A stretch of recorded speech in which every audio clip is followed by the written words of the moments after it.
Alright, as a proof of concept, I am going to solo the entirety of Teleios Tower, the normal one, not ascendant, because that doesn't matter. I'm going to solo it entirely with this level 27 character, to show just how fucking over-tuned the characters have become since this was first released, because, you know, this event that's been going on, level up a character in this week, has called to attention just how goddamn overpowered everything has become compared to the actual content in the last decade. So, here we go. Alright. Professor Weirdflex here. He is built to be this new might sort of tank healer thing, I guess. So he's built to actually heal people around him by flexing majestically, which doesn't really heal him himself, so this power I'm using right now is actually useless in this context. Let's scream. But what's mainly making things really easy for this is defensive combo, which on each hit provides this damage shield. That's also being compounded with the Reckless buff, which provides another, like, similar buff called Bastion on top of that. So basically, most of this has been me not taking any damage from everything, because it's just not powerful enough to do damage to this shield that I'm generating. And this doesn't really become contingent on, you know, actual, like, stats or class that you're really aiming to play on. So really, defensive combo can just benefit you regardless of what kind of role you're aiming to do, whether it's healer or melee damage or whatever. Like, yeah, you can just get free survivability just by using this one power, regardless of what it actually entails. So that's really great, and, you know, it's not really... It's kind of insidious, because the usefulness of this power also drops off pretty rapidly the more damage you're taking over time. And also, the more, like, I'm losing my train of thought because I'm actually taking a bit of damage here. It's kind of defeating the point of what I'm talking about. Use this device. Where was I? Yeah, it's insidious because beyond this very specific threshold of amount of damage you're taking from stuff, the usefulness of this drops off really quickly. It's a case of you either have enough of this shield to survive stuff or you don't. Which means there's this kind of very stark drop-off on whether it makes things incredibly difficult or impossible. Hi, cat. I know, I'm speaking to the internet. Alright. And so, I guess that's part of what's pointing to... During testing, this didn't become really apparent as something that would be incredibly overpowered because it had this sharp drop-off, and because most of the, you know, recent content that's been developed for the game has been so tuned to stuff that really is expected to, you know, do 1,000 damage per hit, and cosmic stuff, and Teleios Ascendant, and stuff like that. The fact that this damage shield really affects things in the way it does right now, just kind of flew entirely under the radar of everybody at Cryptic, so, yeah, but really, like, this is not something that would have been detectable to a, you know, content case that existed 10 years in the past, so, yeah, it's a little difficult to really strictly place all the blame in one location. But at the same time, it kind of points to, you know, sort of fractured approach that this Champions Online game has really had over the past 10 years, and, you know, how sort of gap in all the different teams and different cases of content, different paradigms, segmented approaches the games has had has sort of affected the collective, like, experience it gives. So that leaves us here, where I'm, you know, blazing through this content that yesteryear, this actually would not have been attemptable at all with, like, even a good tank build. And here I am just blazing through it with this weird hybrid support, Aura of Primal Majesty, whatever mishmash that really, you know, doesn't excel at anything, and yet it's still, you know, just surviving everything, killing everything quickly. And to really compound on top of it, like, everybody in here is 2 levels above me, and also the tough category, the tough challenge rating is seen here, and that really doesn't make a damn difference. And part of that also is because, like, so much of the challenge in the game has been standardized around this tough difficulty rating.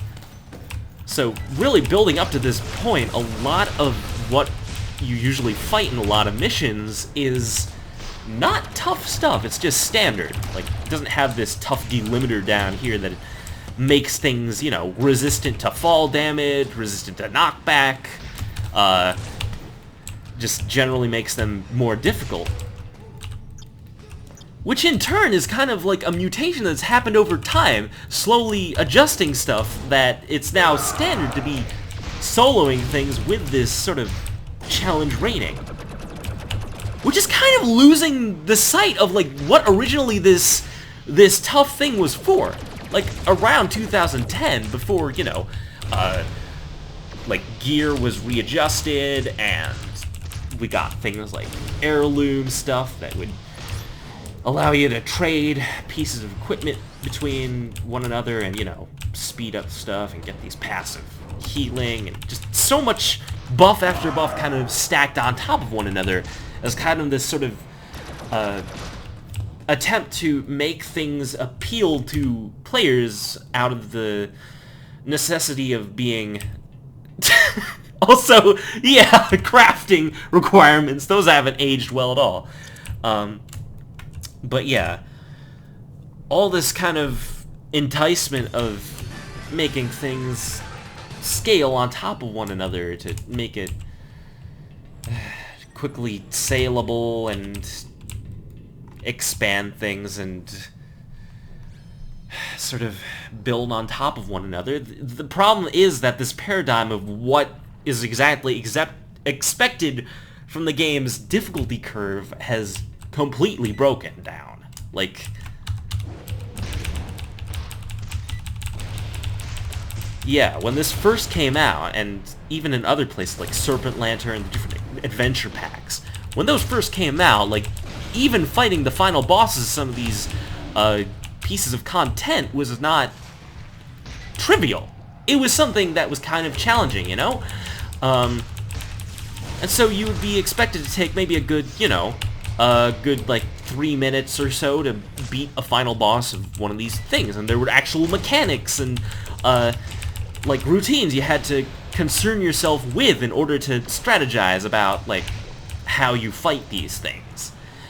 And, that's kind of a big deal, because now, like, the amount of damage and survivability that the average character has scaled up to a degree that's so ridiculous that, like, it's not even relevant to pay attention to these patterns anymore. There's no gameplay left because the numbers on the player are so inflated that you don't need to pay attention to these things whatsoever. By the way, I'm destroying cloning conduits on these things, which apparently is supposed to make these pools down here generate more enemies. I don't know why they're not doing that, but that's probably concerning another problem with the game, which is just that the code base for this game is apparently entirely made out of spaghetti. And so whenever the developers try to make, you know, any kind of adjustments, they have to spend a full 3 months making sure they didn't break anything in the past, which is like, why is that even a consideration? How do you design a system that does that? Which is pointing to probably some, you know, underlying problems of, like, we actually did in fact code and document this game like shit. This is an often situation I find that comes out of object-oriented, you know, coding programs where you basically are creating this sort of object you intend for one purpose and sort of the reason you do this is to tie all the functionality of certain constructs in your game, like the concept of an enemy. An enemy, which is a henchman rank, has certain rules kind of tied to it. Enemies of master villain rank have certain rules tied to it. Things delimited as tough have their own things sort of categorized to it, and so on and so forth. The idea of sort of applying a concept to a concept to an object. This sort of unmarriable... Sorry, I mean the exact opposite. This permanent marriage between sort of the information that a villain, this object, a villain, has inside of it, completely inseparable from what it actually is. So we got this tough henchman right here that I can punch to death or whatever, and it totally didn't happen there. It's like one thing that could be assigned to that specific henchman is like, oh, it's a worm, it's not meant to be flying through the air or moving, so we would apply, you know, the rule of be immune to knockback and completely immobile to this object. If they did it wrong, they could have potentially made it so that, like, all the different henchmen in the game, so, like, stuff including... Where's even a good example of this? I don't know. This room just happens to not have any henchmen in it, but whatever.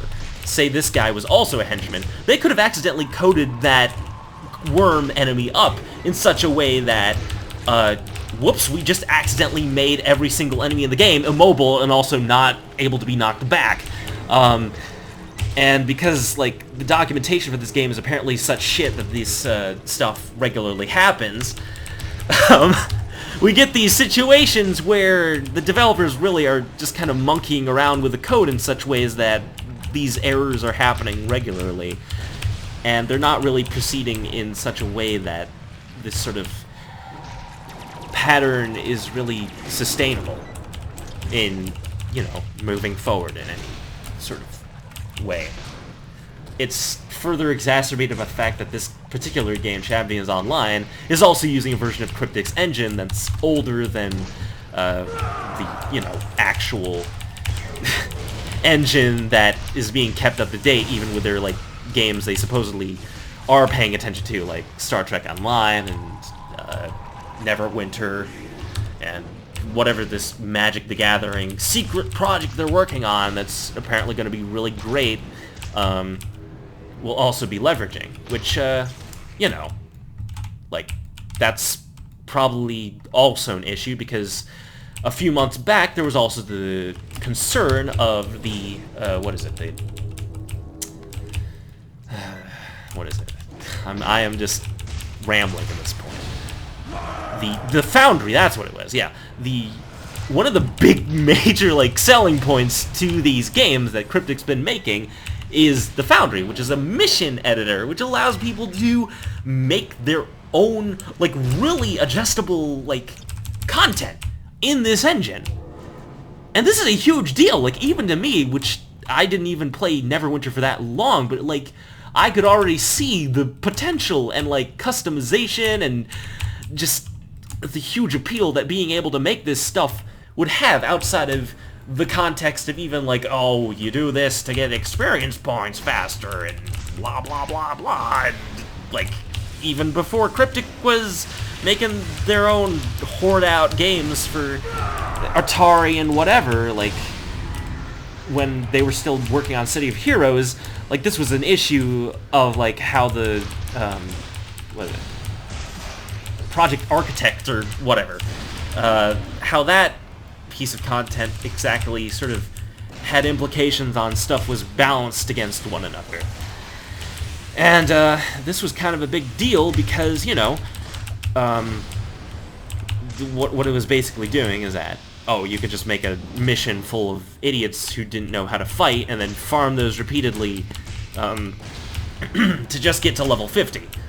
And so, I mean, that's its own can of worms that has issues with, like, how long it took to exactly get a character in City of Heroes to level 50, how much of a slog that was, and basically how a lot of that was kind of monetized around forcing a person to play the game for as long as possible because, you know, it was 2004, and having a subscription model was basically balancing everything around how long you force a player to play your game in order to make it so that they would get the most subscription months out of the sort of deal, thereby making the most money.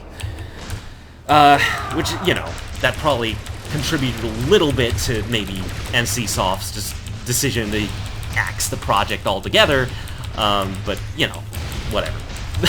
I'm going down like a completely different rabbit hole at this point, which in turn has kind of led me to kind of forget what I'm talking about.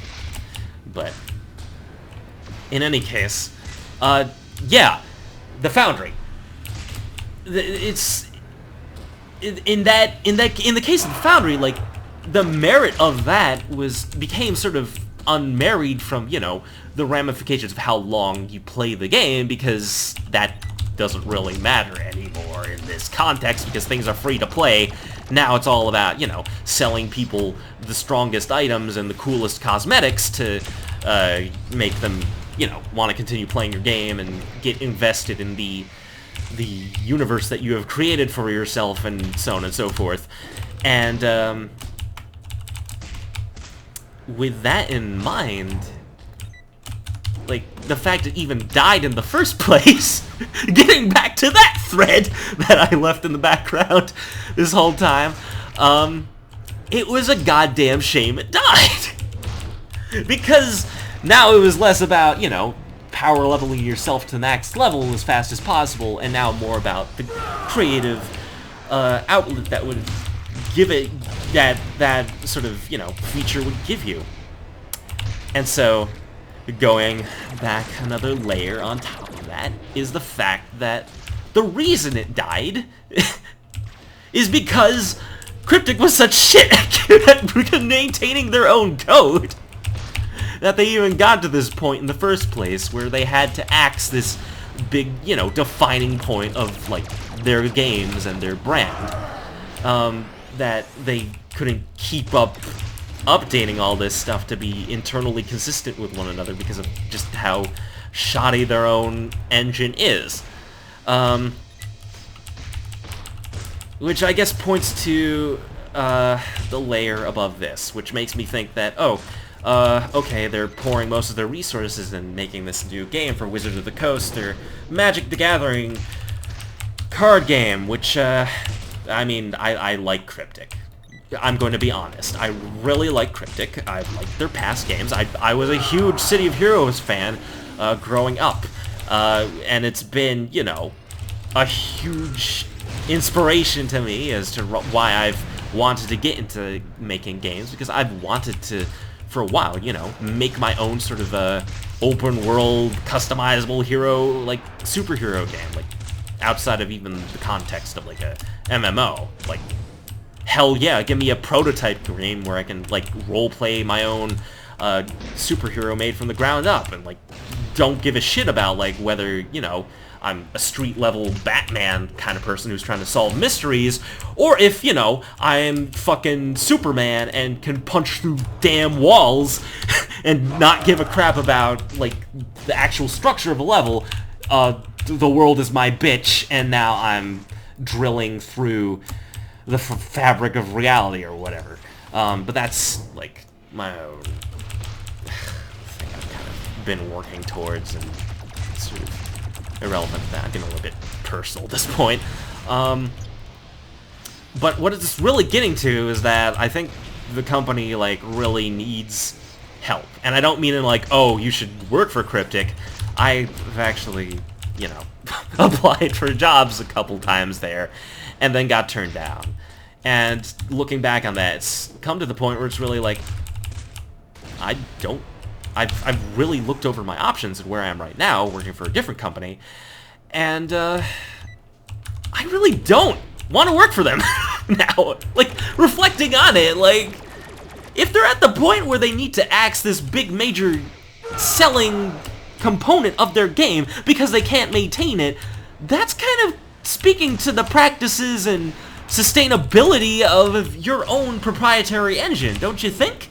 And that's kind of bad. That's kind of bad if even, like, your A game, you're losing sight of, you know, what you can maintain for your own, like, leading projects. The things that are supposed to be your big hitters, your main sellers or whatever. Which I guess, in part, like, Cryptic and me obviously might have different priorities. Like, for example, I like Champions Online a ton, and they clearly can't give a rat's ass about the game, since, you know, you can see where it is right now. They're really just... I just remember the now taken down Twitch stream they had explaining, you know, the contingencies about, like, the reason they were making this decision to drop the Foundry in the first place. And they just kind of mention offhand as like, oh yeah, Neverwinter's still doing great, and Star Trek Online's still doing great, and then Champions is, and I quote, as profitable as ever. It's like, thanks! That's really all you care about. I'm now pouring my paychecks into this game because I really want to see the game succeed and grow. And then all you can really say is, oh, it's just this thing we keep going on in the background without really regard to how it proceeds or whatever. And all we really care about is whether it makes enough money from lockboxes and making cosmetics or whatever. As to whether, you know, it's worth making, you know, profit margins, basically. Putting the most...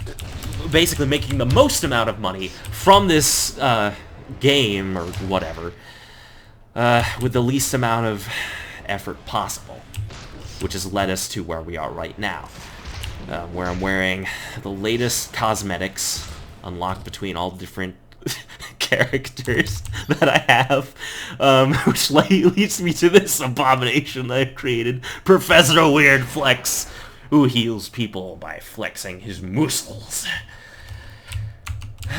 And, well, I mean, that's a deal that's kind of led me to buy the things there. I just realized I'm killing cloned animals in this zone in a cloning room. They're not gonna stop coming. So at this point, I'm just kind of wasting time in this lair that's supposed to be for 5 people that I'm doing with 1 person.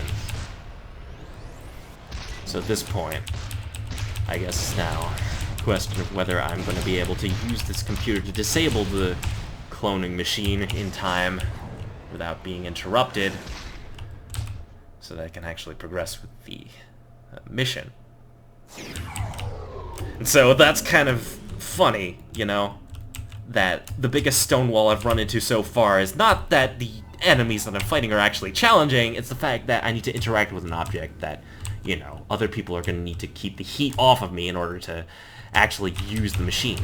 Well, I got past that, so clearly that's not a huge issue. And so, I guess, really, all that I've been discussing has been leading up to this point where this game is kind of losing the appeal of a game, and kind of the appeal also of the core paradigm of, you know, playing a superhero game, which isn't just to be, you know, powerful or whatever, or just kind of effortlessly kind of plowing through the hordes of enemies that you fight in a lair or whatever. No, it's beyond that. If you consider a hero like Superman, the most compelling, like, stories about him aren't about him, like, just fucking flattening everything in his way. Even if you go back to, like, the 1940 Schleifer, like, Paramount Superman cartoons, like, his power wasn't limitless. There was this one scene I remember where he's, like, trying to stop a volcano from erupting, and he tosses, like, an entire gigantic rock that's going to flatten an entire city on Honolulu or whatever. And he succeeds in doing it, but immediately afterwards he's like, oh god, I am completely drained of energy. and the volcano's still going, but he's powerless to stop it. So, like, there's limits. There are limits that the heroes have that they need to contend with. And the whole, like, paradigm of why that's compelling in the first place is contending with those limits.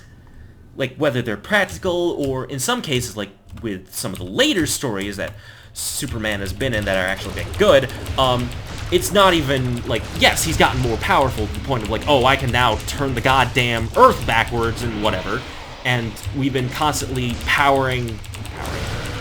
challenging writers to constantly be pushing this limits that he's been constantly getting more powerful over time, so it's been more challenging to kind of suspend disbelief as to why, like, there would be this struggle between, you know, like, man versus evil, or man versus whatever.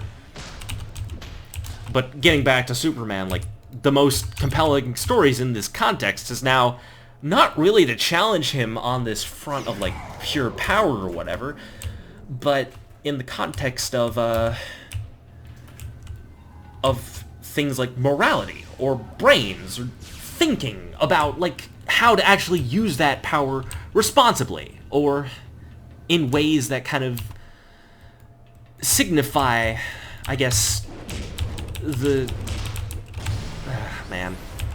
I don't really read Superman or comics, so I'm probably the worst person to be making this diatribe, but it's sort of the idea of overcoming limitations. There needs to be sort of this impression that there's actually a challenge. Oh, wow. I actually died. This impression that there's actually a challenge, or a, Can I actually just go up, I wonder? I wonder if I'm doing these things for any point. Okay, cool. Yeah, I do have to do it. I'm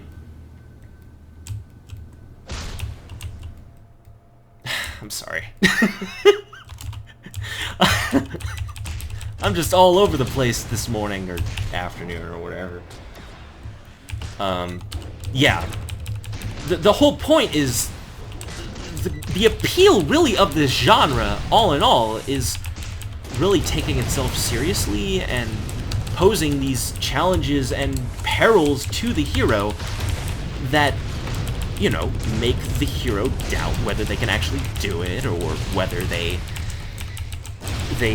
are able to overcome these challenges. And, like, the whole reason it's all so satisfying is because in the end, the hero finds the way they are able to utilize what they have, or some ability that they didn't have before, and they grow out of that. That's kind of, you know, the basis of any good story, period. Like, from straight up. And, well, like, when you get to a point like this, when you're getting several layers, you know, separated from that, like, when you're just kind of powering through these things without real consideration of, like, you know, who or what you even are, or, like, in the case of Champions, even earlier, like, in its development, when it actually was, you know, being properly focused on, this wasn't exactly a game that was designed with seriousness in mind. There's, like, several missions in here where you know, like, one, you're fighting, oh, you're saving the cast of Anchorman, or, like, shitty, like, Chinese bootlegs of Anchorman characters. And it's like, there's nothing compelling about this. This is not taking itself seriously, and as a result, I can't take it seriously either. But, like, you've made it this far. This is interesting to discuss, because even in the context of this game, like, this Teleios thing is actually pretty legit, you know. Oh, we're fighting Mr.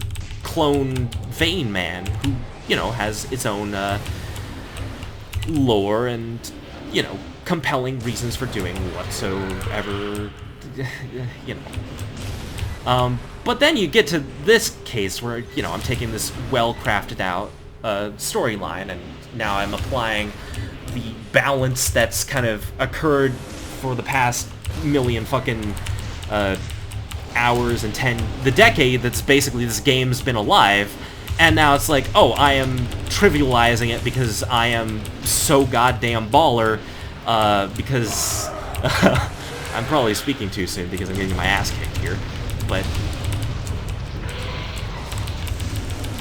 now I'm at the point where, like, most of this lair that's been meant to be a challenge for 5 players, I'm now just doing it by myself without any consideration as to what this story was even meant to be. And I mean, like, yeah, I could go to Teleios Ascendant or whatever. But in a sense, like, we have taken the rich sort of history and development that this game has had in the past, and we have thrown it under the bus for what? Like, a quick buck in order to make. Because we wanted to have a, you know, cute little 10-year anniversary event that kind of illustrates everywhere we've been, or to get a character to level 40 so that we can enjoy all the background that this game has had put into it. Which, you know, with a combination of, like, poor programming practices as well as, like, really crappy attempts to monetize and expand the game based on, you know, like, stuff like ever-advancing balance patches and, sort of more content, like, expansion in the form of, like, oh, you can play this piece of stuff to get, like, gear that automatically scales to your level, or whatever. You've basically shot yourself on the foot. There's now... your game as a whole has become less compelling and less, takes a shorter amount of time to play, and thereby, like, sort of, becomes just less desirable to play in whole.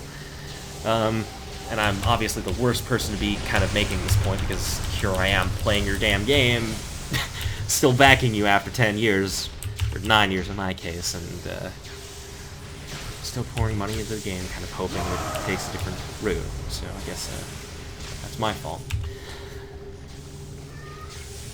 But I guess what this is all about, I really just kind of decided to make this video on a whim, kind of talking about whatever as I just blaze through this previously really challenging piece of content with not a care in the world, with a character, honestly, that isn't even really that well built. Like, really, all that's going for him is that he has defensive combo. He doesn't even have a self-heal properly yet. Like, if he did, this would be even easier. The point is that, like, this can't keep happening, you know? You gotta change tactics, you gotta... And if you don't really take that moment to reflect on yourself, then, like, even your newest stuff and the things you've been maintaining, like this new Magic the Gathering game, which I honestly doubt is actually going to go anywhere, because the demographic crossover between people who, you know, spend all their time on a computer like me and socialize with people on the net and basically have this sort of very visceral sort of appeal for, like, visual stuff, and you can say a lot about me and kind of how I'm sort of not very imaginative and visual in how I think. That's not a very big overlap between people who have the mark my words, the hero, appeal you have of not heard the last going of me. out in person and doing, you know, like Magic the Gathering drafts in at like card clubs or whatever, and meeting up with other nerds or whatever in real life, and basically the kind of people who would play MTG. I remember, because it's like, at one of the old places I worked, there were MTG drafts that happened like every other Friday, and I was like, I have no interest in doing this. I'm a completely different kind of person than the kind of person who plays MTG, and so as a result, like, is making an MTG game like, really gonna save... Is that really something that's wise to pour money into, even though it's, like, another company who's commissioning you to make this thing and sort of, like, push their brand forward? Is that really gonna be something to, you know, keep alive and maintain as another thing on top of all the other games that you have? Which is kind of a big point, because Champions is an interesting case, because it's the only what is it? Intellectual property that Cryptic actually bought and owns now, versus all the other games that we've been working on, which is basically, you know, kind of whoring themselves out so that they can get money from CBS or Wizards of the Coast or whatever. And that's a big thing, because at any point those companies could sever ties with Cryptic because the project they're putting out is not pushing enough numbers or is not a high enough quality to be representing the brand. Which is a big point, because it's a bigger risk, which means that as a result, like, to be putting more of your resources into these things is going to be a bigger problem if at some point, say, if you lose another giant feature to your game, they notice that you're not exactly competent at your job.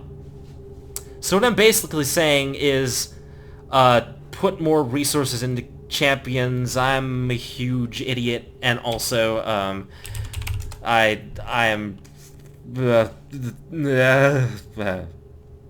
this sucks. I don't know. Frickin'... I did it. Whatever.